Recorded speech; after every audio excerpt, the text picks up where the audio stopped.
to follow Jesus in everyday life?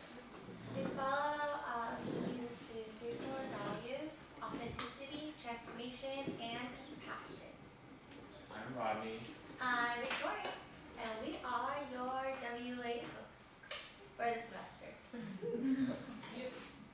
Okay, so usually do a get to know us type of thing. So we're doing dreams.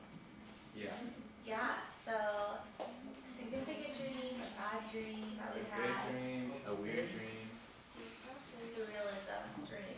Yeah. So you want to start? I'll start.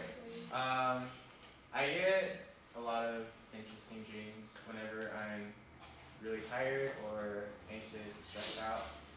One I've had within the past like 3 or 4 weeks, I was trying to get directions for a place somewhere, and like there's people around me, and I was gonna ask them, but every time I opened my mouth, I would cough up salt, like little rounds of salt, and my mouth is so salty that I couldn't, like I hated the taste, and I just couldn't talk at all. So yeah, Salty person? it was just, I don't know, I just couldn't talk. I just kept coughing up salt.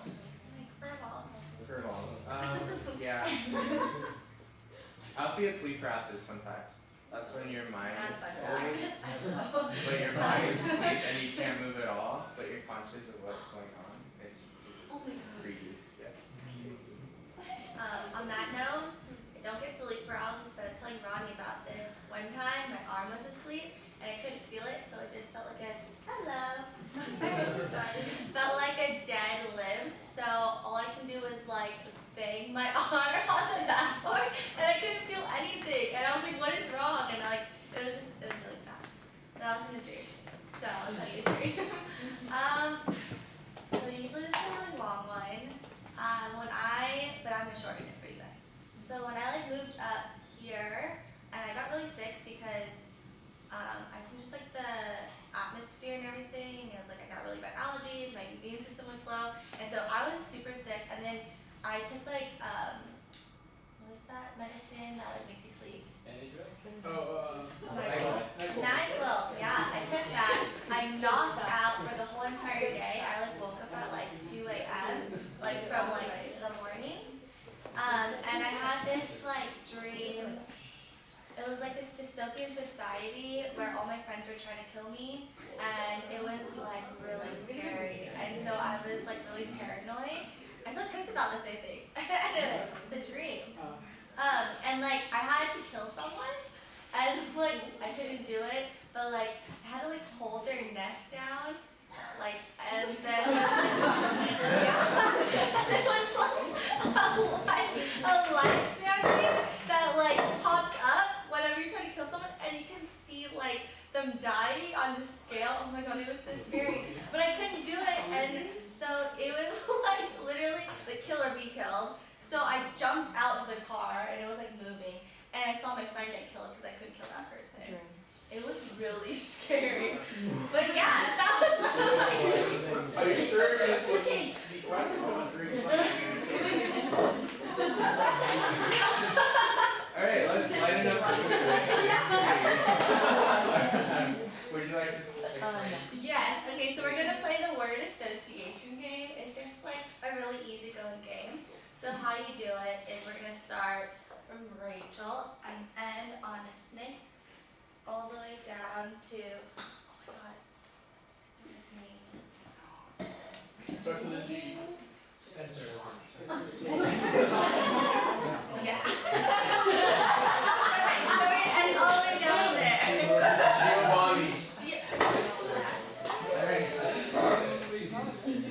Anyway, so for example, I would say hamburgers, fries? milkshakes, and then it keeps going, and then we'll see like where it goes. We'll see how weird your guys' minds. And you can't repeat what somebody else said. Yeah. Okay, no repetition. Okay, let's start.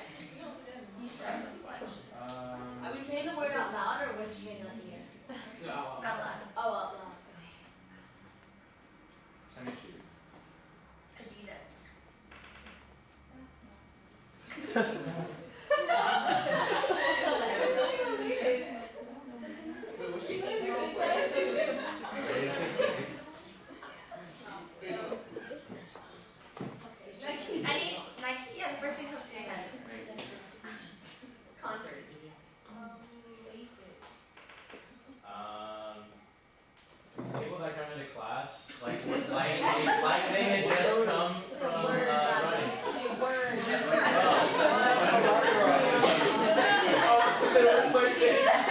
This isn't unicorns. Well, why did you say socks? Unicorns! Unicorn socks. Don't judge me. Randomness. Ernest. No, it goes Oh, wait, that what way. did you say? Cardinal. Okay, right. Cardinal. So randomness. You got everything, man. Jeez. Jeez. Dogs. What? Why dogs? For IKEA. IKEA sells food.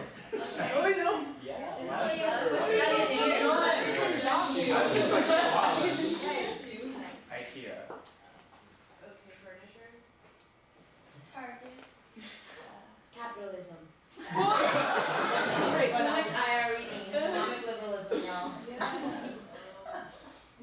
Sorry.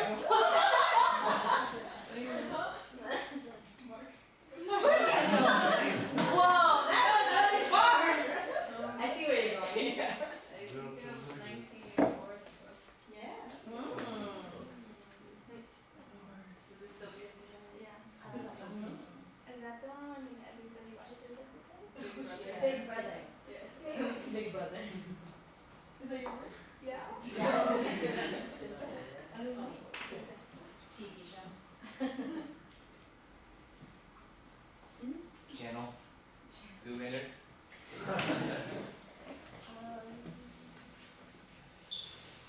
Model. America's Top Model. Talent. Singing. Microphone. American Idol. Alexis. Broadcasting. Model.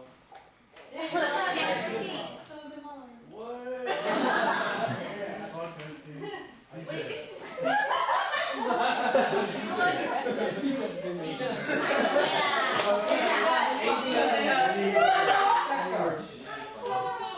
No, I said.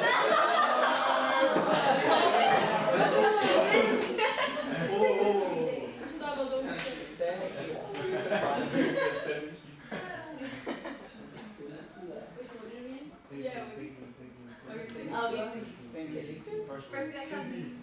What? C. City? CD. Right there. You want to end, Kayla? Tennis shoes. CD? From CD Messing the loop, okay. No, you're supposed to go to like when I film tennis balls first shot. Cool. Okay.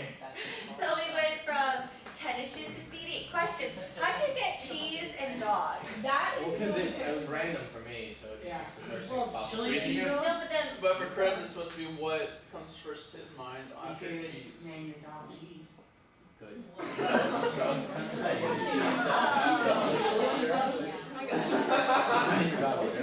Okay. We have some announcements today. that was interesting. Alright, small groups. Please sign up for small groups on the site table right here. They usually happen Mondays, upperclassmen, lowerclassmen. It's a great opportunity to be authentic and honest and share anything you have in mind. It's also great if like you just want to go out and hang out and do stuff. Like bowling. But yeah, sign up. Don't go Okay, so as you know, or if you don't know, there is a really small group of crew called Epic. So what it is that we talk about your faith and also your culture and how it connects. And so if you're interested in going, Epic meets on top of the health center at 11. You get to meet new people, experience new cultures, or even find something in your culture that you had no idea about. I remember you guys had like the hot pot for Chinese New Year, and huge part of my culture, and so there's like a lot of great events and whatnot that you can experience. So outreach, if any of you are interested in just going out and talking to people about God and about faith and stepping out of your comfort zone, outreach happens every Tuesday at 12 p.m. on top of the health center. Yeah, you should try it out. It's scary at first, but it's super awesome once you start talking to people about anything spiritually related. Check it out. So I'm gonna invite up Ernest and Alexis. Alexis and Bradley. My story team, assemble!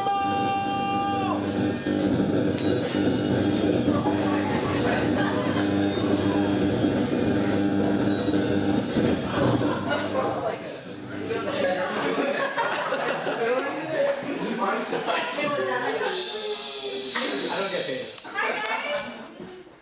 Hi. So this is a My Story outreach. We're super excited to present to you the outreach thing that we're going to be doing. So every year, City Crew tries to put on a week-long outreach that involves sharing the gospel with friends, coworkers, and students. So there's a verse in the Bible that Jesus said. He said, "Therefore go and make disciples of all nations, baptizing them in the name of the Father and the Son and the Holy Spirit, and teaching them to obey everything I've commanded you." And so, kind of like as followers of Jesus and believers in Him, He's calling all of us to reach people who don't know about Him, or people who want to have a relationship with Him but don't know how. And so this is kind of our opportunity to do that through outreach. God uses our stories, as we've seen, through this Truths That Transform series that we've been in currently. So yeah, He uses our testimonies to reveal Himself. And so with this outreach, everyone's going to get the opportunity to use social media as a platform to tell their story or their testimony through a video.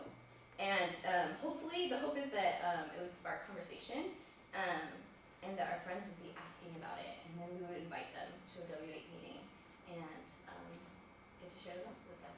And so that's kind of how we're using social media to reach our friends through social media and talk about the gospel. Yeah. These past couple weeks. Was that a dramatic pause or something?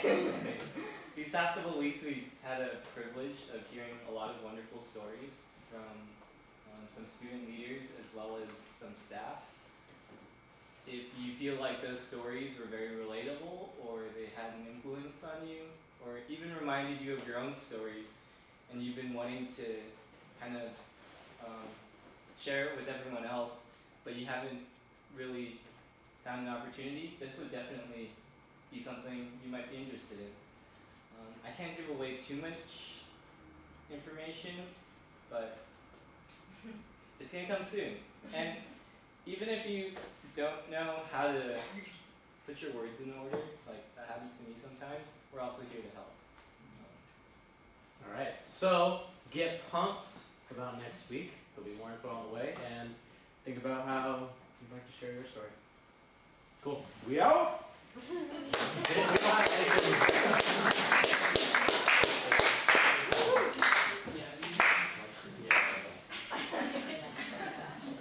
that's exciting. Sharing your story. Okay, so we have men's and women's retreat. Who's thinking of going? No. Raise a hand. Woo woo. Yeah. Well, if you haven't signed up yet, you guys should really sign up.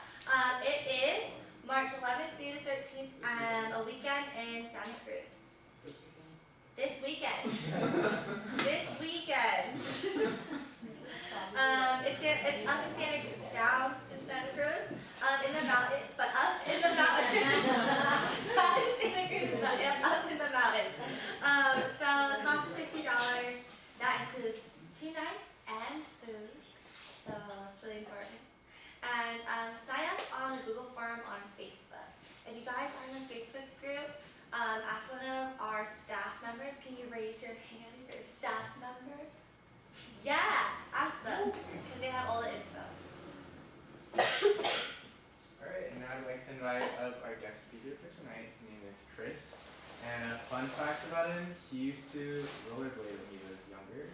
He knew how to spin, he knew how to do front flips and back flips. He even competed in like The Olympics. the Olympics.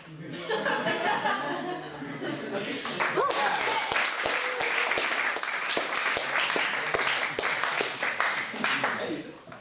Yeah. Sweet. So that was the plot to one of my favorite movies growing up. Didn't happen to me.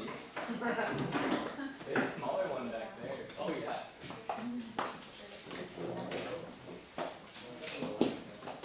Yeah, Ern. Oh, it's a funnel.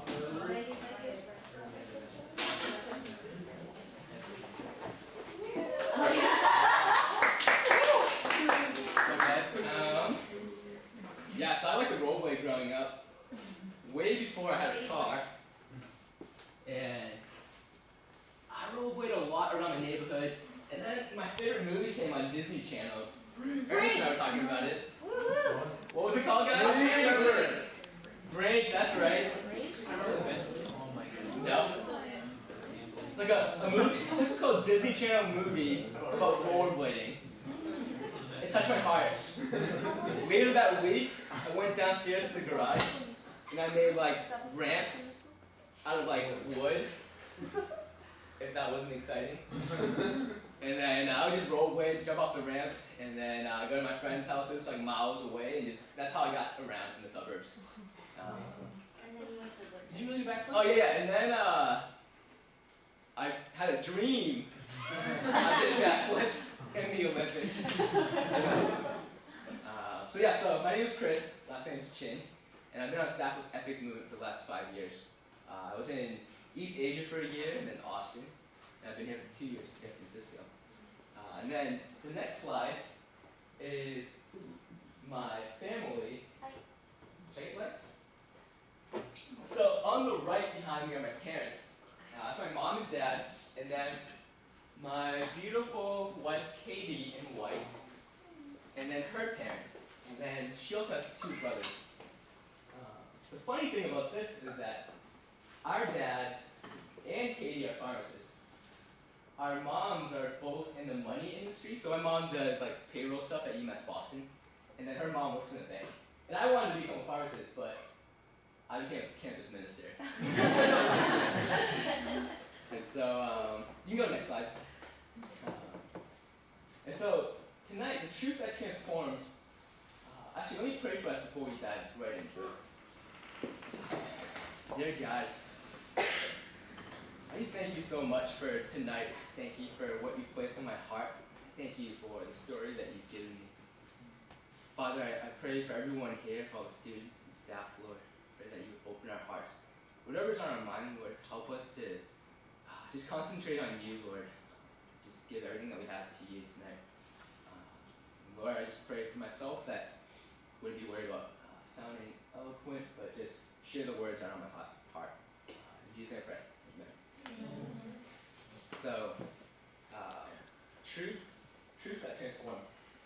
The first one I have a quote, and it says, Scarcity is a single form of reference for all of humanity.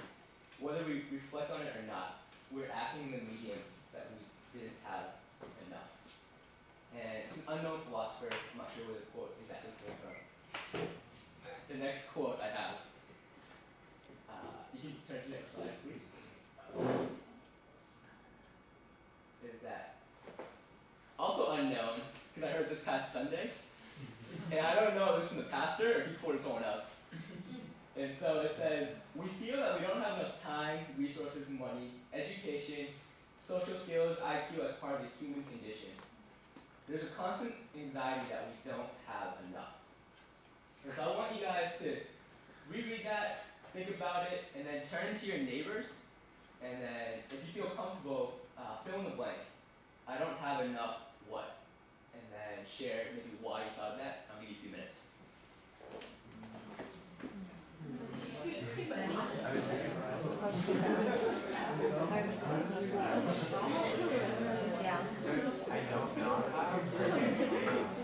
Oh, my bad. I don't have enough. enough. I don't not enough.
That's pretty happy, I guess. Does anyone want to share what they were thinking? I don't have enough Time. time. Yeah. Can I ask you why?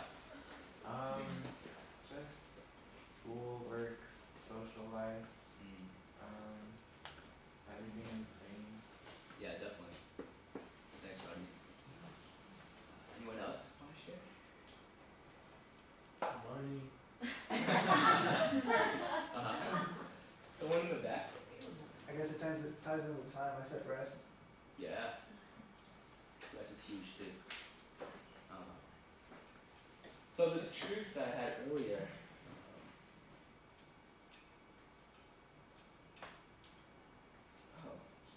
I didn't even share the truth. My bad, guys. Is there a truth slide? Yeah, I was a little hesitant. Yeah, my bad. Yeah, let's go back to that. Yeah, so originally I was going to talk on something else, but this past Sunday I heard this truth and was reminded of how much it's affected my life, and I wanted to forward it to you guys. So the truth is, God will shatter the small expectations of what his followers can do if they will learn to bring him what they've already been given. Again, it says, God will shatter the small expectations of what his followers can do if they will learn to bring him what they've already been given. And I'm hoping tonight, after I share my thoughts on the story, the result is coming from 2 Corinthians 3:17, that now the Spirit is the Lord, and where the Spirit of the Lord is, there is freedom. And so, can we go back to the previous slide? I think if I were to answer the question, I don't have enough. For me, I would tell you guys, intellect. I don't have enough intellect. And that's a scary thing for me to confess to you guys. It's affected me in many ways growing up. The only person that I've ever told that to is my wife. But this past Sunday, I wanted to be transparent. I wanted to let the Lord use my story to hopefully help you guys learn this transformation, this truth there. And so, I don't have enough intellect. That started for me as early as 4th grade. In 4th grade, my parents sent me to a speech therapy class in the middle of school. And so I remember in 4th grade, in the middle of any period, a tutor would knock on the classroom and said, "Chris, can you come to the front?" So everyone knew that I was excused from class, and I would spend an hour with the tutor learning how to enunciate some words, learn how to say certain sounds, and I would come back to class an hour later. And obviously my classmates would know that I was missing. Well, at least my friends would know. And they would ask me, "Chris, where'd you go?" And I would feel so ashamed. I feel like I'm different from my classmates who didn't need to go to this extracurriculum. And that was in 4th grade. And then fast forwarding to middle school, this also happened again. I think in middle school for me, the idea that Asians get straight A's has always been told to me in middle school. And that was the start of when people would joke around with me with that. And it was a joke because I didn't get straight A's, so people made fun of me for that. And so I would get straight B's, sometimes A's, sometimes C's, but I would study hard to get those B's. And I remember my parents wanted me to go to a good high school. And so they wanted me to test for this Catholic high school. And I needed to, take an exam to get in. I studied a little bit, took the exam, and then I got waitlisted in high school to get into that specific high school. And then a few months later, I got another letter by the Lord's grace that I got into the high school. But that theme came up again. I wasn't smart enough. And then in high school, the next big exam is the SATs. And I just heard someone sigh. And so in high school, same thing. My parents wanted me to go to a good college. They wanted me to be prepared. And so I remember in sophomore year of college, I would go, after school, go to soccer practice. And after soccer practice, I would take the bus and the train for 2 hours to go beyond Boston from the suburb I was in to the other side of Boston, just to go to a 1-hour class on Princeton Review SAT class. And I did that course twice. And after I took my SATs, I don't think I've ever told anyone this, except my wife. I scored 940 out of 1,600, and I was pretty ashamed of that. And that's me. If you guys, whether you score more or less, it's different in how you view yourselves. But for me, that was a low standard for myself. And that's because I was comparing myself to my friends, and to my cousins, that my mom was always comparing me to. And so I felt like a failure. I just wanted to impress my mom. I wanted it to be something that I can be known for, to fit the Asian American stereotype of just having straight A's, for example. And so I applied, and like I said earlier, I wanted to be a pharmacist, like my dad. But every pharmacy school I applied to, I didn't get in. And there was one school that had a pre-pharmacy major, and that was SUNY Buffalo, State University of New York at Buffalo. And just like high school, I got waitlisted to get into that school. And then a few months later, by the Lord's grace again, I got into the school, SUNY Buffalo. I entered in as a pre-pharm major, and anyone can enter in as a pre-pharm major. But I thought it was a new start for my life. I would go 8 hours away from home, somewhere that I didn't know anyone, and I could make a name for myself, being who I wanted to be. And so I took evolution bio, which is one of the core science classes to get into pharmacy school at SUNY Buffalo.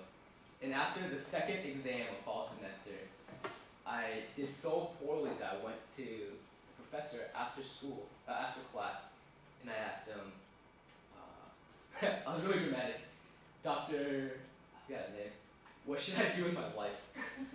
That was like the first question I asked him after he saw my exam. And then he looked at my exam, and bluntly, as I said, like he didn't really know who I was. He said, I don't even know if he said my name. He just said, I think you should get out of sciences. And when I heard that, I was just devastated. Like I want to be a pharmacist. I want to be like my dad. I want to be approved by my mom. I want to be someone. And he told me, no, you shouldn't be a pharmacist. You should go and do something else that you might be good at. And I didn't believe him. I was just a freshman in college. And so quickly, I accepted what he told me, the truth. And I went into kinesiology, or exercise science. And I wanted to become a physical therapist. because I had that dream that I did backflips in rollerblading. I wish. And so I studied for 2.5 years, taking prereqs to get into kinesiology major, so that after I graduate, I can then apply for grad school at the PT. And so for 2.5 years, took more science classes, did okay, didn't do so hot in some other ones. And then I applied for the kinesiology major. And this winter, my junior year, I was at a conference, a missions conference. And right before I went, I applied to get into the school. And I got a phone call in the middle of the conference. And my academic advisor called me, and she said, Chris, we're sorry, but we can't take you into kinesiology. And again, like the theme of my life, I don't have enough intellect. I can't be who I want to be, who I deserve to be. After I got that phone call, I was just so frustrated at God and at myself. Like, God, why didn't you bless me to be book smart? Why didn't you gifted me to have an easier way to get into school? And I was spoiled. I came from a privileged background who, like, my parents sent me to like SAT classes and whatnot. But I was just complaining to the Lord, just frustrated at Him and at myself. But in the midst of that prayer, I knew that I was in a missions conference. So I also prayed, Lord, take it all away. Would I just follow you and do whatever you have in store for me? I just want to follow your ways. I just want to pursue the plan that you have for me. If it's not science, would it be something else? It doesn't matter, Lord. I just want to follow you. I prayed that for hours. The following day, the Lord was good, and after I was able to let go of not thinking I didn't have enough of something, the Lord delivered a sermon about the Great Commission, something I've heard before, but he spoke on Luke 10:2, how the harvest is plentiful and laborers are few. And after he preached that, my heart opened up to different people groups, to share the good news with people who have heard it before. But it wasn't until I could surrender what I didn't have enough of that the Lord could speak to me in that way. But that's how I felt. And so that's a little bit about my story. As I was thinking about this past Sunday. And so tonight we're going to do a quick Bible study on John 14. I think I have the passage up here. It's not John 14. Matthew 14. I'm all over the place. Thanks, man. I'm making you nervous. So Matthew 14, 13 to 21. Now when Jesus heard this, he withdrew from there in a boat to a desolate place by himself. But when the crowds heard it, they followed him on foot from the towns. When he went ashore, he saw a great crowd, and he had compassion on them and healed the sick. Now when it was evening, the disciples came to him and said, "This is a desolate place, and the day is now over. Send the crowds away to go into the villages and buy food for themselves." But Jesus said, "They need not go away. You give them something to eat." The disciples said to Jesus, "We only have 5 loaves here and 2 fish." And Jesus said, "Bring them here to me." Then he ordered the crowds to sit down in the grass, taking the 5 loaves and 2 fish. He looked up to heaven and said a blessing. Then he broke the loaves and gave them to the disciples. And the disciples gave them to the crowds, and they all ate and were satisfied. And then they took up 12 baskets full of broken pieces left over, and those who ate were 5,000 men, besides women and children. Let me get a sip of water. That I didn't bring up here with me. So what's happening here in Matthew 14, this is the middle of Matthew. And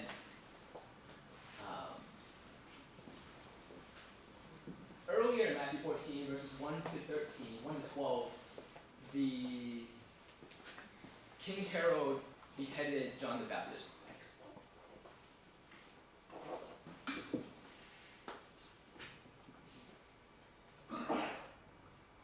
So King Herod beheaded John the Baptist.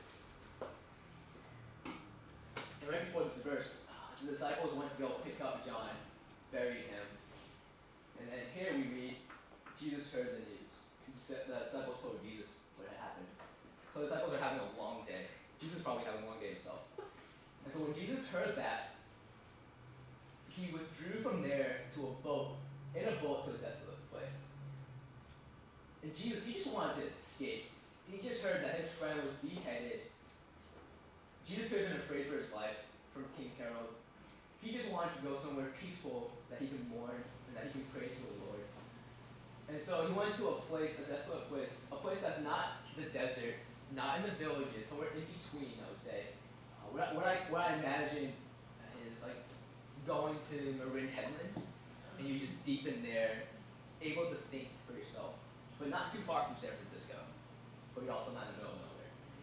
So Jesus wanted to escape by himself, but it's amazing, the crowds heard that Jesus was going somewhere, and they followed him on foot while Jesus was on a boat from towns.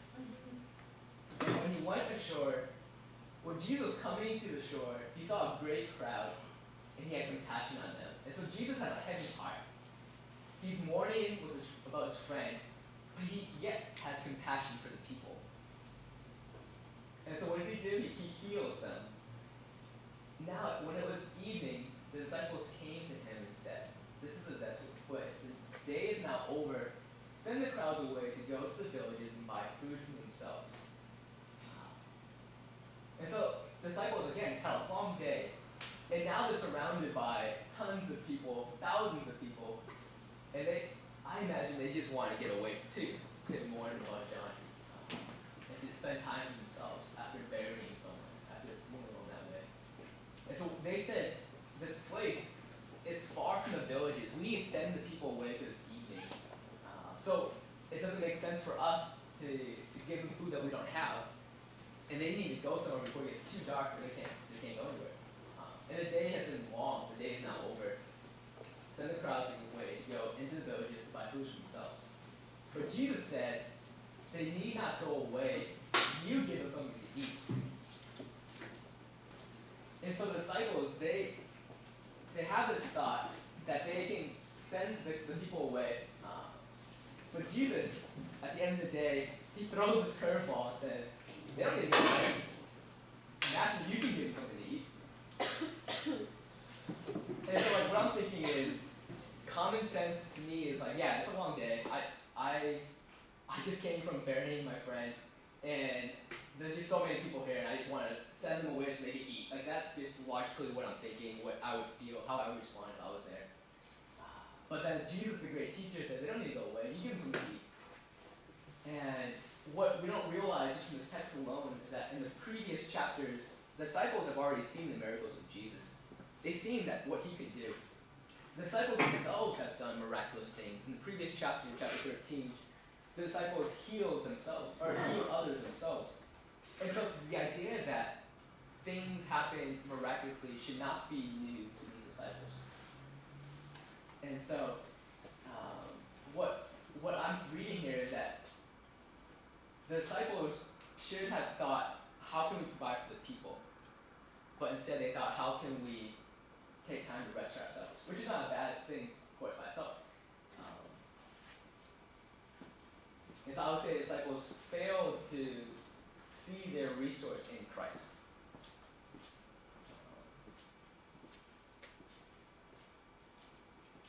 If the disciples knew or were thinking of the people, then they would have most likely thought they could have done a lot with the little they had. And I think the truth tonight for me is to live out of the little intellect that I have and allow God to work through that. It's almost like it doesn't matter how little I have, as long as I give it to the Lord and allow the Lord to miraculously use it to glorify himself. And so, that's the mentality that I think Jesus wanted his disciples to have. Like, the disciples had Jesus with them physically, and they could have taken the food, the 5 loaves and 2 fish, and multiplied it. Despite it's a little physically, they could have still multiplied it for the thousands of people. And so Jesus was just teaching the disciples a lesson. They need not go away. He gave them something to eat. Like Jesus knew what he was going to do, as it said in John. And I didn't mention this earlier, but feeding the 5,000, this is the only miracle that has been recorded in all 4 Gospels. And so this is pretty significant in why each author decided to use the same miracle here. And so Jesus teaching them this lesson that you can do a lot with little that you have. And so let's continue the passage. Another interesting thing to note is that verse 17. They said to him, "We only have 5 loaves here and 2 fish." And Jesus said, "Bring them here to me." Then he ordered the crowds to sit down in the grass. Taking the 5 loaves and the 2 fish, he looked up to heaven and said a blessing. And so what I imagine is like Jesus he has this little boy's lunch, which is what 5 loaves and 2 fish equates to, a little boy's lunch. And he looks up to heaven and he says a blessing, like, "Thank you, God, for this food. Thank you for these people. I just thank you for what I have." And then he broke the loaves and gave them to the disciples, and the disciples gave them to the crowds, and they all ate and were satisfied. And what I love about this sentence here is that Jesus could have just clapped his hands, he could have snapped his fingers, and food could have appeared for the thousands. But what does he do? He empowers the disciples. He breaks the bread, he gives it to the disciples, and the disciples give it to the crowd. And the crowd, it says 5,000 men besides women and children. So that could easily be 10,000, maybe 20,000, that the Lord has multiplied the food of 5 loaves and 2 fish. And so, when I heard this recently, a friend shared with me that thinking about, let me take a step back. When you think about the question that you answered earlier, I don't have enough something, it could be this, what you were thinking earlier, it could be something else after reading this. My friend said, oftentimes, it's not that we don't have enough, but it's that we don't use all that we have. And I thought that was really powerful, because I think when I was in not having enough intellect, I condemned myself, I blamed myself for certain things, certain events to happen, where I could have lived in the power of Christ, and thankful for what I did have. And so, I'm going to invite Cameron up to come to the front. Is that okay? Yeah, sure. Here, curveball to you. And instead of going into group discussions tonight, I just want to ask you guys to sit where you're at, and I'm going to share a few more thoughts, and just reflect on these thoughts. Asking the Lord, what would it look like to give him the little that you have? And what would it look like to trust in him, surrendering and thanking him for what you have? And I think like the passage that I sent earlier in 2 Corinthians 3:17 is now the Lord is a spirit, and where the spirit of the Lord is, there's freedom. And I think, okay, you can go ahead and do you need to know right now? No, I just need to. Okay. And so why I chose that passage as a result of this is if you are less concerned about what you have, and if you just surrender it to the Lord, just imagine the freedom that there is, knowing that you can trust the Father who has created you so wonderfully. Like the Father has created you so wonderfully, so individually. He has given you what you needed when you needed it. If you can trust in that, then I would pray and hope that there's a sense of freedom that comes in that. Like where the Spirit of the Lord is, in that, there is freedom. And so, the last thought I had before you guys go into reflection is, would you look into the heavens, bless God for what you have, and allow Jesus to be enough for what you need? And then, do you mind playing a little bit and then going into worship after that? Thanks.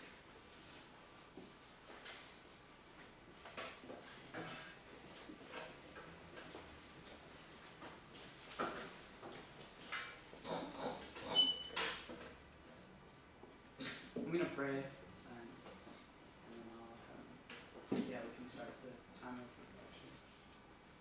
I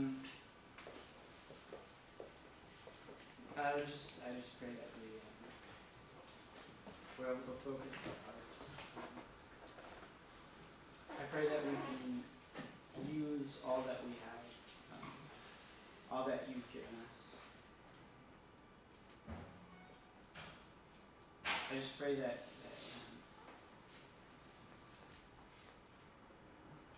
we're able to lay everything down for you. I pray that you draw us closer to you, that you bring us near, and I pray that we remember that you're always here with us.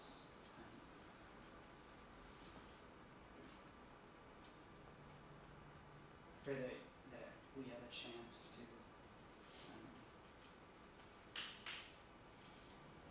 to feel near to you during the week, that we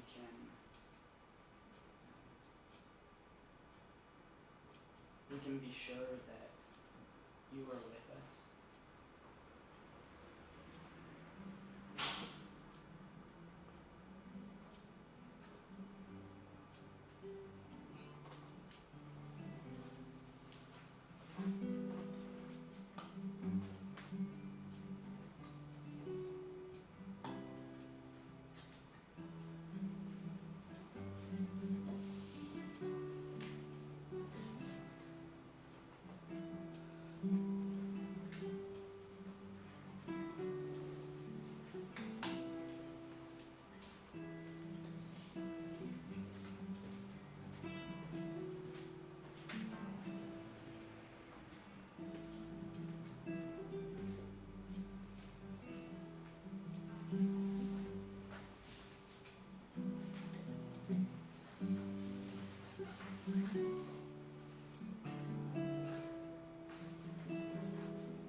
If you guys need to